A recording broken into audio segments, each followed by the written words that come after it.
Hello friends, welcome to Learner's Planet. Friends, this is our second session for pronouns. In the previous session we discussed subject pronoun, object pronoun, possessive pronoun. In this session we are going to discuss some more types of pronouns. So just begin the session.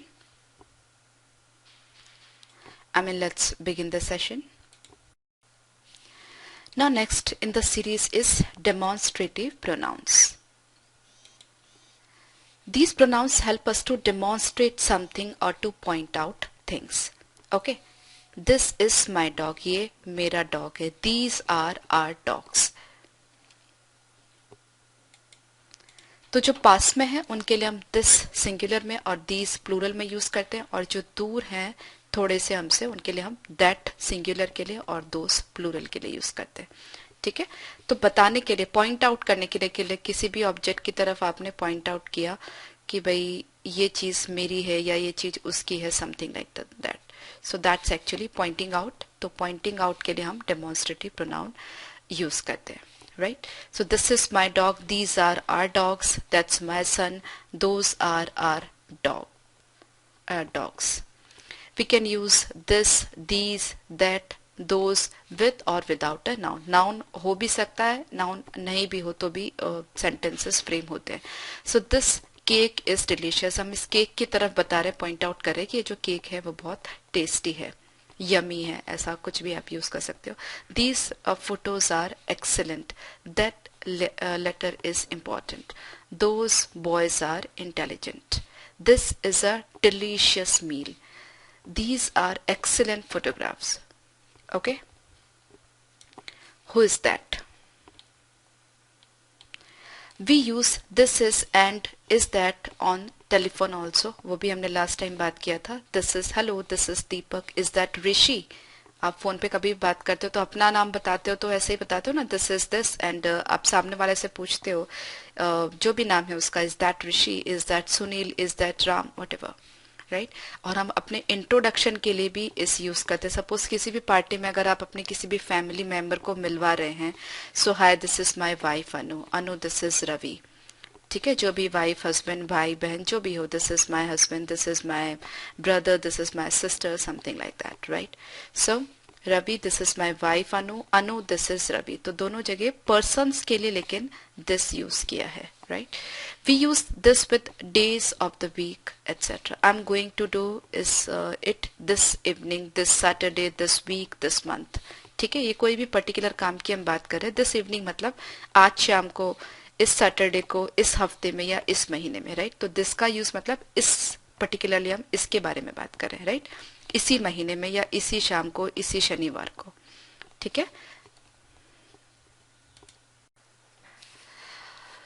ये बहुत common है. We often use that's with the word like okay, all right, fine, nice, that's okay, that's all right. Suppose आपको किसी ने कुछ भूल से touch कर दिया या हर्ट कर दिया तो आप क्या जवाब दोगे? That's okay, that's all right.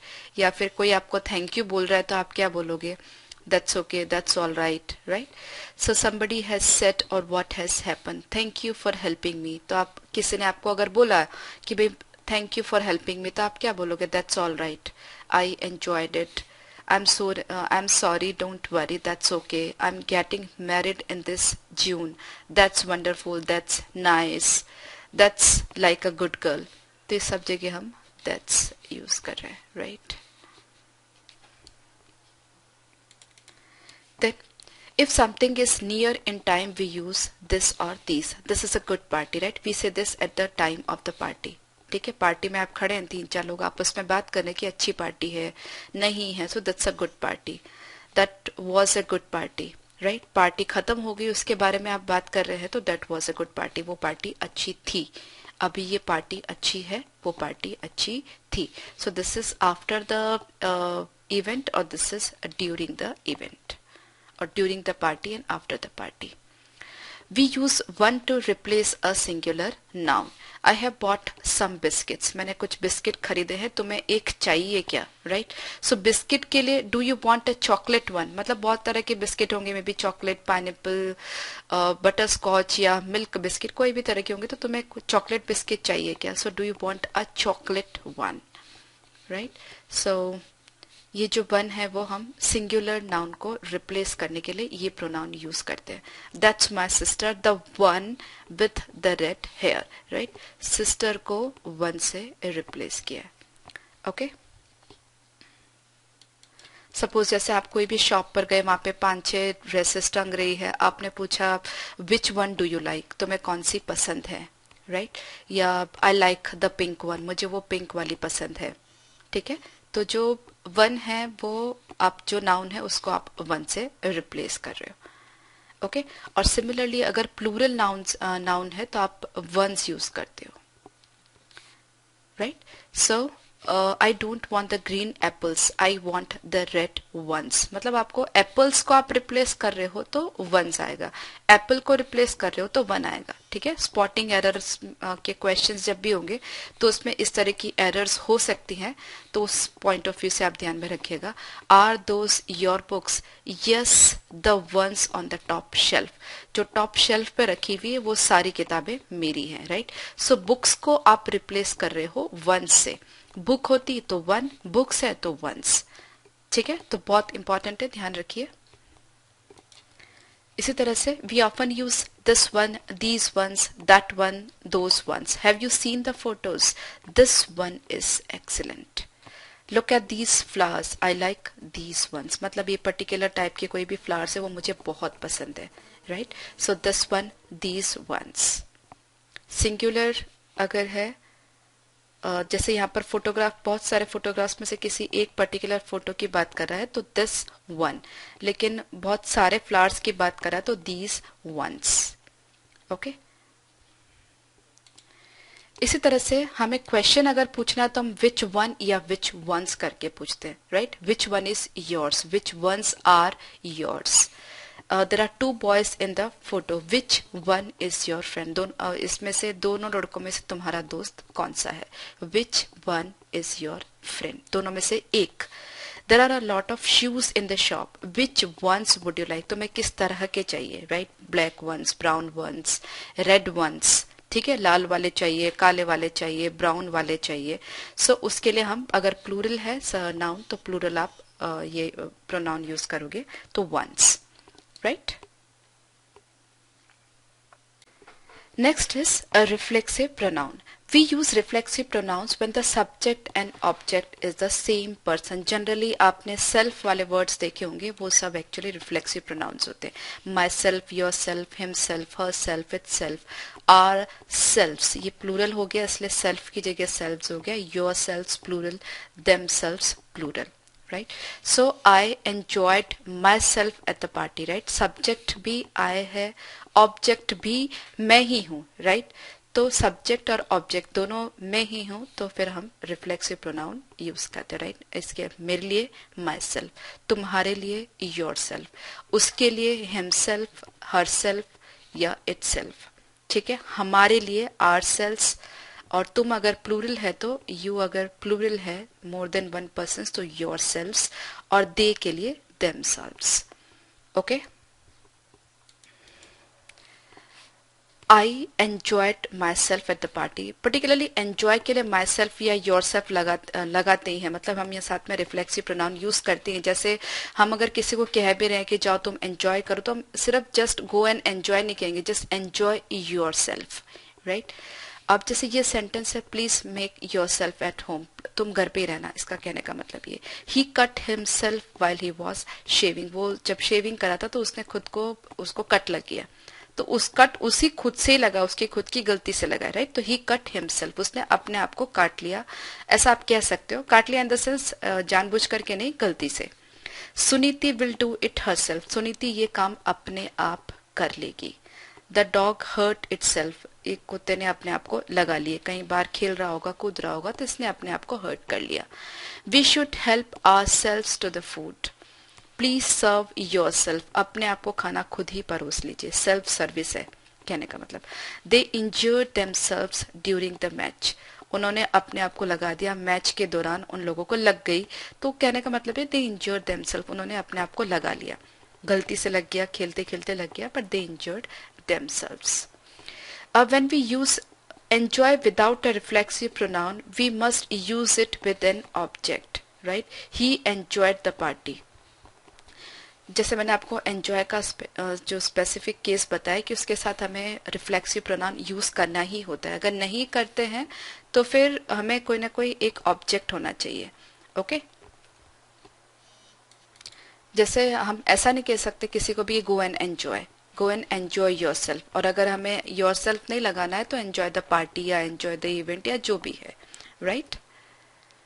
Okay we use verb plus myself, yourself, himself plus object when we do something for ourselves.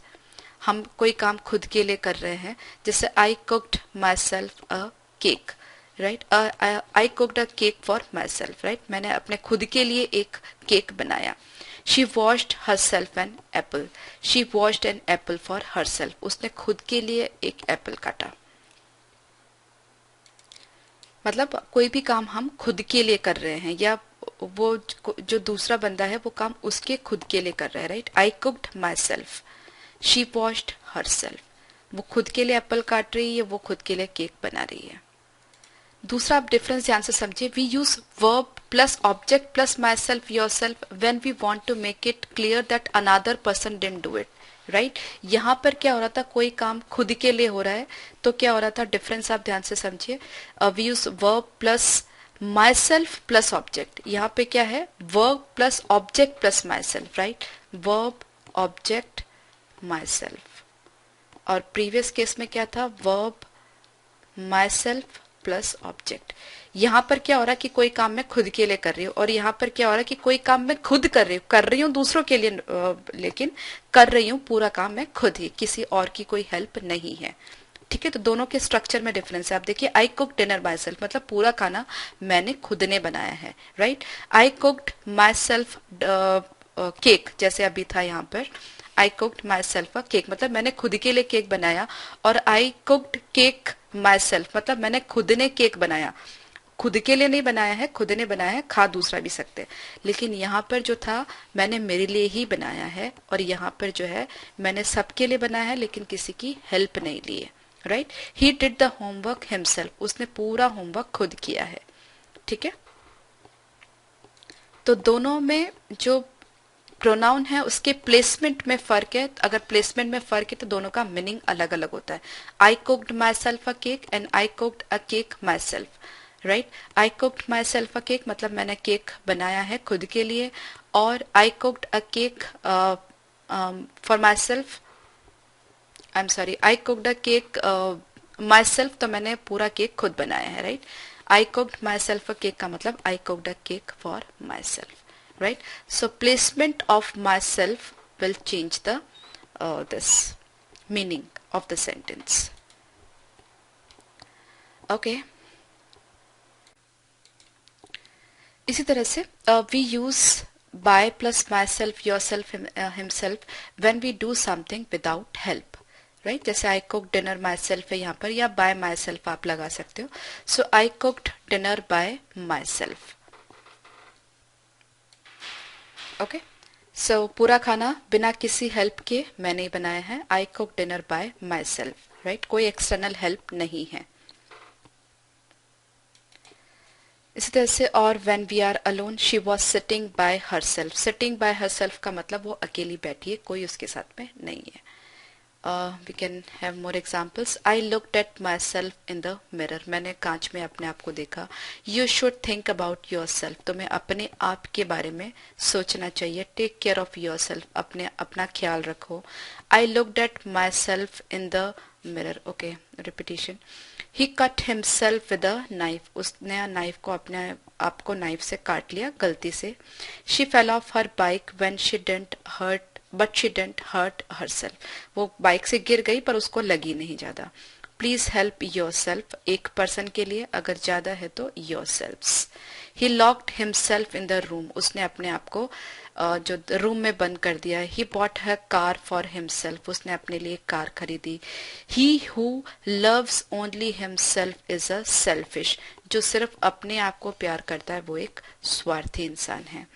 Please help your self, right? यहाँ पर प्लीज हेल्प योर सेल्फ था, यहाँ पर प्लीज हेल्प योर सेल्फ. जब more than one person. So we had a good holiday. We enjoyed ourselves. They had a nice time. They enjoyed themselves, right? They है themselves, we है ourselves, क्योंकि we भी plural है, they भी plural, तो plural के लिए ourselves मतलब we के लिए ourselves and they के लिए themselves. Next is reciprocal pronoun. We use the reciprocal pronoun each other when the action is between two people, not reflexive, as the term reciprocal indicates. The express is a mutual give and take relationship. Each other refers to two people and one another is usually mean for more than two. He connected the computers to each other, right? दो computer है तो एक दूसरे से उसने connect कर दिए. ठीक है, कोई भी एक्शन है वो दो लोगों के बीच में, दो चीजों के बीच में हो रहा है. तो he connected the computers to each other. The brothers are no longer talking to each other, मतलब ये जो दो भाई हैं वो आपस में एक दूसरे से बात नहीं कर रहे हैं. ठीक है, अब जैसे डिफरेंस क्या है, each other, my self, your self, सब में दे लव ईच अदर, वो एक दूसरे को प्यार करते हैं, राइट? दो बंदे हैं वो एक दूसरे को प्यार करते हैं. दे लव देमसेल्व्स मतलब वो खुद को प्यार करते हैं, right? We do not use myself, yourself, himself in these cases. They met each other in the town. वो एक दूसरे को कोई भी एक गांव है वहां पर मिले. They met themselves, ये गलत है, right? They married each other. उन्होंने एक दूसरे से शादी करी. They married themselves, गलत है. ठीक है, एक दूसरे से शादी करी, दोनों का इन्वॉल्वमेंट है. यहाँ पर भी दोनों का इन्वॉल्वमेंट है, राइट? यहाँ पर जो है दे लव देमसेल्व्स मतलब खुद को, जैसे ए है तो ए को ही प्यार करता है, बी है तो बी को ही प्यार करता है. ए और बी को आपस में अगर प्यार करते हैं मतलब ये वाला केस है. ठीक है, we do not usually use myself, yourself, himself after verbs like dress, shave, shower, wash in English. He shaves every morning, I shower twice a day. इसके आगे हमें माई सेल्फ या ऐसा कुछ लगाने की जरूरत नहीं है. हिम सेल्फ, जैसे he shaves every morning himself, ऐसा लगाने की जरूरत नहीं. दैट्स वो ऑब्वियस है कि वो खुद ही करता होगा, राइट? मैं नहाती हूँ तो मैं खुद ही नहाती होंगी, तो खुद ही नहाते होंगे तो शावर लेते होंगे, तो उसमें him, my self, your self, ये सब की जरूरत नहीं है, राइट? ओके, दो से ज्यादा लोगों के लिए हम वन अनदर यूज करते हैं. The team shook hands with one another मतलब सारे जितने भी 5-7 मेंबर्स थे सब ने एक दूसरे के साथ में हाथ मिलाया. The students in the class greeted one another, सब ने एक दूसरे को विश किया, एक दूसरे को मिले, बधाई दी, विशेष दिए. Two boys were pushing each other, दो हैं तो ईच अदर, दो से ज्यादा है तो वन अनदर, राइट? ये भी स्पॉटिंग एरर के क्वेश्चंस में ऐसा एरर भी आपको मिल सकता है. The car and the bus collided with each other, दो हैं इसलिए each other. The people of the small community helped one another, people मतलब बहुत सारे हैं. Avi and Ananya are talking to each other, दो हैं each other. Students give cards to one another, काफी सारे स्टूडेंट्स हैं, सब एक दूसरे को कार्ड दिए हैं. The people helped one another in hospital, बहुत सारे लोग हैं, one another.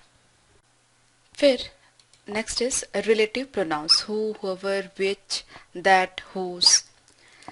We use who or that to refer to a person, people. We use that or which for things or animals, right? Do not use which for people. Okay, I always use the computer that is near the window. That या which कुछ भी आप use करो. I always use the computer that or which is near the window. They rescued the bird that had a broken wing or which had a broken wing. क्या मतलब हुआ कि उन्होंने उस चिड़िया को बचाया जिसका टूटा हुआ पंख था. मैं वो कंप्यूटर यूज करता हूँ जो खिड़की के पास में पड़ा हुआ है. He is the kind of person, यहाँ पर देखिए पर्सन की हम बात करें तो यहाँ पर विच नहीं आएगा, या तो फिर दैट या फिर who, right? So he is the kind of person who will never let you down, वो कभी भी आपको निराश नहीं करेगा, वो इस तरह का इंसान है, right? So that will never let you down या फिर who will never let you down. I had a pet rabbit that lived for 16 years. मेरे पास एक खरगोश था जो 16 साल तक जिया. I'm looking for someone who could give me a ride till next crossroads, मैं किसी का इंतजार कर रहा हूँ या किसी को ढूंढ रहा हूँ जो मुझे अगले चौराहे तक सवारी दे दे, मतलब वो दे दे, राइड दे दे, या आप बोलते क्या, मतलब बैठा ले बाइक पर और वहां तक ड्रॉप कर दे, लिफ्ट दे दे precisely. So I am looking for someone that could या who could. I don't like the people who eat popcorn during the movie. जो लोग पॉपकॉर्न खाते हैं मूवी के दौरान, मैं उन लोग को पसंद नहीं करता. I the old lady who lives next door is a teacher. Right, हम उस लेडी की बात कर रहे हैं जो हमारे घर के बाजू में रहती है. लिव्स नेक्स्ट डोर मतलब नेबर है almost. So the old lady who lives next door is a teacher. जो हमारे बाजू में एक बुढ़ी औरत रहती है वो एक टीचर है. द गर्ल हु वोर अ red dress attracted everybody's attention at the party. Right, बहुत कॉमनली यूज होने वाले सेंटेंसेस हैं ये सारे, तो इनको ध्यान से समझिए. वी यूज हु और दैट टू रेफर पर्सन और पीपल. वी यूज दैट और विच फॉर थिंग्स और animals. Okay, we use whose when something belongs to a person, people, countries and organization. कोई चीज किसी की है, right? किसी को बिलोंग करती है, किसी का पोजीशन है उस पर, तो हम whose यूज करते हैं. So I was angry with the man whose cat bit me. मुझे उस आदमी पे बहुत गुस्सा था जिसकी कैट ने, whose cat, मतलब ये whose किसके लिए यूज हो रहा है, मैन के लिए. जिस आदमी की वो बिल्ली थी जिसने मुझे काटा, मुझे उस आदमी पर बहुत गुस्सा आया. That's the man whose wife is an actress. वो आदमी है जिसकी वाइफ एक एक्ट्रेस है, आर्टिस्ट है, जो भी है. सो whose, राइट, किसकी, इस आदमी की. The police are looking for the car whose driver, किसका, इस कार का. Okay, there will be an election in the country whose, कौन सी, ये वाली. द student whose phone just rang should stand up. Okay, तो ये यहाँ पे कहने का मतलब क्या है, ये जो फोन है वो किसका है, इस स्टूडेंट का है. राइट, यहाँ पर जो पुलिस ढूंढ रही है कार को, वो किसकी है, इस ड्राइवर की कार है. Right, who's looking for the car whose driver. Okay, my brother whose phone, ये किसका फोन, ब्रदर का फोन. ठीक है, तो ये जो फोन है यहाँ पर, ये जिसको बिलोंग करता है, जिसका है, जिसका पोजीशन है इस पे, उसकी. तो इन सब केसेस पे हम whose यूज करते हैं. ठीक है, so we use whose when something belongs to a person, people, country and organizations. The family, कौन सी, जिसका घर आग में जल गया, immediately given a complimentary suite in a hotel. Students whose parents, किसके parents, students whose parents are wealthy pay extra. जिनके parents बहुत पैसे वाले हैं उनको एक्स्ट्रा पे करना होता है. राइट, तो कोई पर्टिकुलर जगह होगी. We use where to refer to a place where something happened there. जैसे लोगों के लिए, पीपल के लिए, ऑर्गेनाइजेशंस के लिए हम whose यूज करते हैं, ऐसे जगहों के लिए हम लोग वेयर यूज करते हैं. Right, that's the college where I studied last year. Okay, she showed me the place where the king lives. जहां पर, ये कॉलेज है जहां पर मैं पिछले साल पढ़ता था. राइट, जहां पर. She showed me the place, जहां पर राजा रहता था, जहां राजा रहता है. राइट, लिव्स है, राजा रहता है. But we use which when it's the subject of the verb. That's the school which won the football cup. Right, अब जहां पर और जिसने, राइट, हिंदी में हम क्या बोलेंगे, जिसने. That's the school जिसने फुटबॉल कप जीता.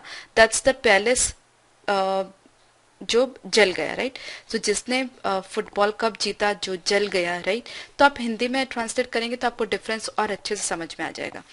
ठीक है, students whose parents, whose where and which, ध्यान से समझिए. जिनके पेरेंट्स पैसे वाले हैं उनको एक्स्ट्रा पे करना है, तो whose का यूज, मतलब इन स्टूडेंट्स का, ये जो पेरेंट्स है वो इन स्टूडेंट्स को बिलोंग करते हैं. राइट, तो इसको हम whose से कनेक्ट कर रहे हैं. यहाँ पर ये जो कॉलेज है जहां पर मैं पढ़ता था उसको हम वेयर से कनेक्ट कर रहे हैं.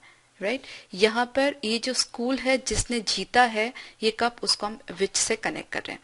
तो आप ये 3 से 4 बार रीड कर लीजिए तो आपको तीनों के यूसेज में, whose, where, which के यूसेज में कोई कंफ्यूजन नहीं रहेगा. ठीक है, Okay, we usually place who, that, which, whose, where directly after the person, thing or place. She studies with the teacher who has a beard. जिनको दाढ़ी है उन टीचर के साथ में ये पढ़ती है. She studies with the teacher who has a beard. Right? तो जिनके दाढ़ी है उन टीचर के साथ में वो पढ़ती है. The teacher who has a beard is kind. जिसको दाढ़ी है वो जो टीचर है वो बहुत दयालु है. अब यहाँ पे आप दोनों में डिफरेंस है कि यहाँ पे जो रिलेटिव क्लॉज है हु हैज अ बियर्ड वो एंड में है, यहाँ पर जो रिलेटिव क्लॉज है वो बीच में है. The person who draws the winning number hits the jackpot. Right, who draws the winning number. बहुत सारे जो भी होते हैं यहाँ पर उसमें से जिसने भी जो भी विनिंग नंबर चूज करता है वो जैकपॉट जीतता है. राइट, मतलब उसको जैकपॉट मिलता है. सो ये जो क्लॉज है यहाँ पे मिडिल में है. तो बेसिकली ये क्लॉज हम यूज कहाँ करते हैं? इमीडिएटली सब्जेक्ट के बाद में. राइट, मतलब पर्सन के बाद में जिसके बारे में हम बात कर रहे हैं. तो टीचर जिसके बारे में हम बात करें who has a beard, the teacher जिसके बारे में हम बात करें who has a beard, the person जिसके बारे में बात करें who draws the winning. Right, let's have some practice here. Make complete sentences by putting the two halves together. Use who, that, whose or where. Okay. The first thing is the thermometer is an instrument. We have to use who, that, whose or where. So a thermometer is an instrument that measures the temperature. Right. So we can use that. A stadium is a place. Place के लिए आएगा तो हम क्या use करेंगे? Where. Right. A stadium is a place where you can play sports. Okay. A feminist is a person. Person के लिए आ रहा है तो who believes in the rights of women. Okay. An orphan is a child whose parents have died. जिसके parents नहीं हो. Okay. A university is a place where we can study many subjects. A widow is a woman whose husband has died. Okay. A good teacher is a person who, I find it wrong. Let's see the next one. An answering machine is an instrument that records phone messages. Okay. Next in the series, relative clauses. Relative clauses are the clauses starting with relative pronouns. Who, that, which, whose, where, when. They are most often used to define or identify the noun that precedes them. Right. जैसे I don't like the person who has moustache. जिसके मूछे है वो आदमी मुझे पसंद नहीं है. राइट. तो इस बंदे मतलब जिसके मूछे है ये वाला जो क्लॉज हो गया वो एक्चुअली रिलेटिव क्लॉज हो गया यहाँ पर. एंड जिसके मूछे है वो आदमी मुझे पसंद नहीं, मतलब आप उस पर्सन को एक आइडेंटिटी दे रहे हो कि जिसके मूछे हैं वो वाले आदमी. ठीक है. I met the girl whose mother is a film star. ये जो है एक रिलेटिव क्लॉज है. और मैं उस लड़की को मिला जिसकी. ठीक है. तो इस गर्ल की आइडेंटिटी क्या है? उसकी माँ. राइट. इस गर्ल की आइडेंटिटी क्या है? उसकी माँ, mother. London is a city is which I have always wanted to visit. तो मैंने लंदन को एक आइडेंटिटी दे दी कि मैं ये वो सिटी है जिसको मैं हमेशा से देखना चाहते थे. राइट. सो ये रिलेटिव क्लॉज हो गया. This is the place where we first met. तो मैंने इस प्लेस को एक आइडेंटिटी दे दी. क्या दे दी? कि जहाँ ये वो जगह जहाँ पर हम पहली बारी मिले थे. तो मैं इस जगह को उस तरह से जानती हूँ. राइट. कि जहाँ हम पहली बारी मिले थे. Okay. We can use who, that or which as the subject of the verb in the relative clauses. We usually use that instead of who and which. Okay. Subject of the verb. ये ध्यान से देखिए. I like the girl that works in the restaurant. Right. Subject of the verb. Works verb है. Third person singular के लिए हम बात करें तो works के साथ में ये as a subject that use हो रहा है. तो हम लोग that यूज करते हैं. who और which नहीं. I like the girl that works in the restaurant. We can also use who, that, which as the object of the verb. That's the car which the man sold me. Okay, but we normally omit who or which or when it is the object in a defining relative clause. सी बहुत सारे definitions आपको याद करने की जरूरत नहीं है, बहुत सारे रूल्स होते हैं, बट क्या होता है कई बार बोलते बोलते भी आपको प्रैक्टिस पड़ जाती है. That's the car he sold me, right. That's the singer I like. I don't like the dress Taruna is wearing. ठीक है, तो हमेशा आपको विच, हु, ये विच यूज करने की जरूरत नहीं होती. कई बारी हम नॉर्मली भी बोल सकते हैं. तो आपको क्या ऐसी इतने रूल्स अगर आप दिमाग में रखने जाओगे तो थोड़ा आपको प्रॉब्लम हो सकता है, कंफ्यूज आप हो सकते हैं. तो आप थोड़ा बोलने का प्रैक्टिस करते रहिए, तो आपको नहीं भी याद रखना पड़ेगा. आप एक दो बारी बोल के देखेंगे तो आपको पता लग जाएगा गलत है. जैसे that's the car who the man sold me, तो कार के लिए आप हु थोड़ी यूज करोगे, विच यूज करोगे, या तो विच या दैट. ठीक है, तो उस हिसाब से आपको ध्यान रहने लगेगा. द मैन सोल्ड मी आएगा, माइन आएगा नहीं, माय नहीं आएगा. तो बोलते बोलते आपको प्रैक्टिस हो जाएगी, right. Okay. We can also omit who or which or the or that when it is object of a preposition in a defining relative clause, right. He hit the man his girlfriend was dancing with. उसने उसको मारा जिसके साथ उसकी girlfriend dance कर रही थी. I like the music you are listening to, right. Dancing with, listening to. जो प्रिपोजिशन है वो आपने नोटिस किया होगा बिल्कुल एंड में आ रहा है रिलेटिव क्लॉज की. ये जो क्लॉज है you are listening to, was dancing with, his girlfriend was dancing with, तो इस क्लॉज के एंड में प्रिपोजिशन आ रहा है. ठीक है. We can use whom instead of who when it is the object of the verb in the relative clause. अब whom का जो यूज है वो कैसे होता है ध्यान से देखिएगा, बहुत इंपॉर्टेंट है. He is the man whom they arrested. ये कहां पर आ रहा है, object of the verb in relative clause. Okay, again जैसे जैसे आप बोलते रहेंगे आपको आपकी प्रैक्टिस होती रहेगी, तब आपको पता लग जाएगा कहां पर आपको whom यूज करना है, कहां पर who यूज करना है, right. Okay. In formal English, we can use preposition plus which or whom. He bought the bed in which Queen Victoria had slept. The man he met the man with whom he had argued. Okay, जिसके साथ में उसका argument हुआ था, या he met the man he had argued with, आप ऐसा भी बोल सकते हो, या with whom he had argued. Okay, we do not use that in extra information clauses. We cannot omit who, which, whose, where with extra information relative clauses. We use commas with extra information relative clauses. अब ये ध्यान से देखिएगा, ठीक है, important है, पर आपको जब तक प्रैक्टिस नहीं होगी तब तक आपको डिफरेंस समझ में नहीं आएगा. इनको रट लेना it's not enough. My uncle who lives in Mumbai visited me and my uncle who lives in Mumbai visited me, right. अभी दोनों सेंटेंस में डिफरेंस क्या है, यहाँ पर आप देख रहे हो कि कॉमा लगाए या नहीं लगाया, यहाँ पे कॉमा लगाए या नहीं लगाया, राइट. अब यहाँ पे क्या है, my uncle who lives in Mumbai visited me, when there is no comma, right.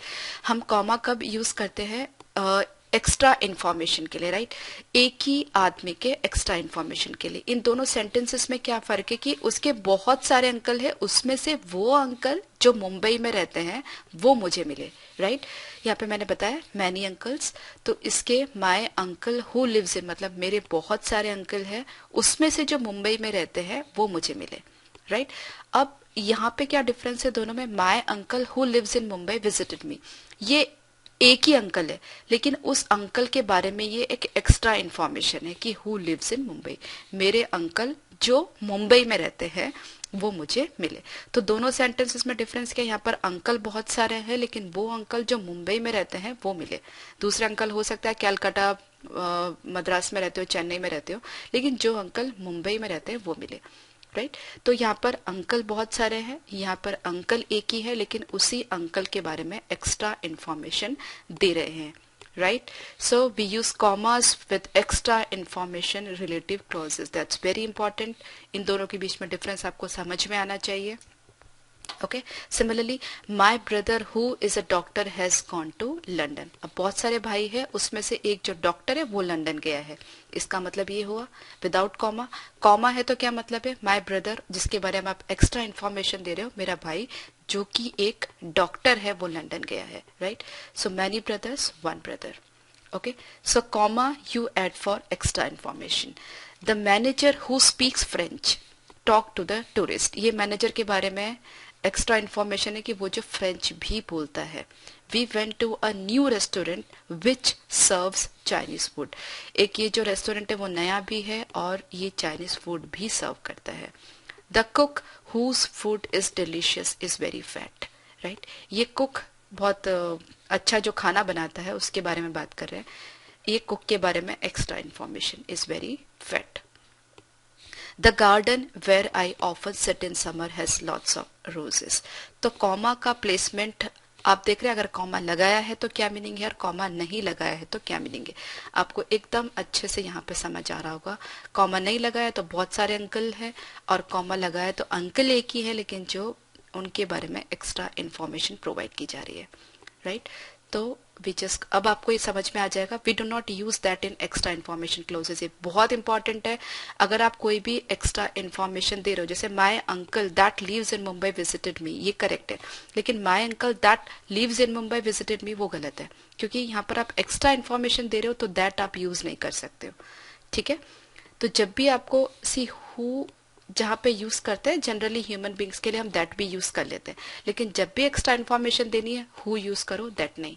तो ये पॉइंट अब आपको समझ आ गया होगा अच्छी तरह से। उसके बाद we can not omit who which those where with extra information relative clauses, वो आप देख के रहे हमने सब जगह लगाया है। और जब एक्स्ट्रा इन्फॉर्मेशन देनी है तो कॉमा का यूज आपको करना है, राइट। ये अब तीनों पॉइंट्स अब आपको अच्छे से समझ में आ जाएंगे, जबकि आपने सारे सेंटेंसेस पढ़े और उनके में डिफरेंस समझा, ठीक है। Next is we can use which to refer to a complete idea, not just one noun. I climbed up the mountain at night, which was very exciting. Which किसके लिए यूज करें, वो जो ये हम रात में जब पहाड़ों पर चढ़े थे वो जो आइडिया है, राइट, वो बहुत एक्साइटिंग था। She wants to get married to a singer which makes her parents angry. अब ये विच मेक्स, ये विच किसके लिए हो रहा है, ये जो आइडिया है कि उसका जो सोचना है या उसका जो प्लानिंग है या उसका जो भी कह सकते हैं इरादा है उस सिंगर से शादी करने के लिए, वो, राइट। So complete idea. अभी है interrogative pronoun. And interrogative pronoun often stands for something that we are not aware of yet because we are asking about it, ठीक है। questions precisely, we use these pronouns specifically to ask questions. Those pronouns are special because they all start with wh, which makes them easy to remember. ये सारे के सारे हैं। okay, what's your favorite color, whose shirt is this, whatsoever do you mean by that, whom were you speaking with last night, speaking with, which of these two do you prefer, who is there, whose is this book, what do you want, I asked who was speaking, that's an indirect question, I don't know who is there, ask what he wants, to whom were you speaking, ठीक है। Just read the sentences 2 to 3 times। और जब हम लोग pronounce में errors के questions करेंगे तब आपको और भी अच्छे से सब कुछ समझ में आ जाएगा। एक ही बारे में आप सारा का सारा समझने की कोशिश नहीं करिए, सेशन को 2 से 3 बार सुनिए, जो इंपॉर्टेंट पॉइंट्स हैं वो नोट करिए, फिर स्पॉटिंग एरर्स के क्वेश्चंस में आपकी और अच्छे से प्रैक्टिस हो जाएगी, राइट। सो बहुत सारा हमने डिस्कस किया प्रोनाउंस के बारे में, 2 सेशंस में हमने कवर अप किया है। पूरा जो सिर्फ थियोरी पार्ट है, जो एक्सप्लेनेशन पार्ट है, will take questions in our coming sessions, जहाँ पर हम प्रोनाउंस में जो एरर, प्रोनाउन के यूसेज में जो एरर्स है वो हम फाइंड आउट करेंगे, ठीक है।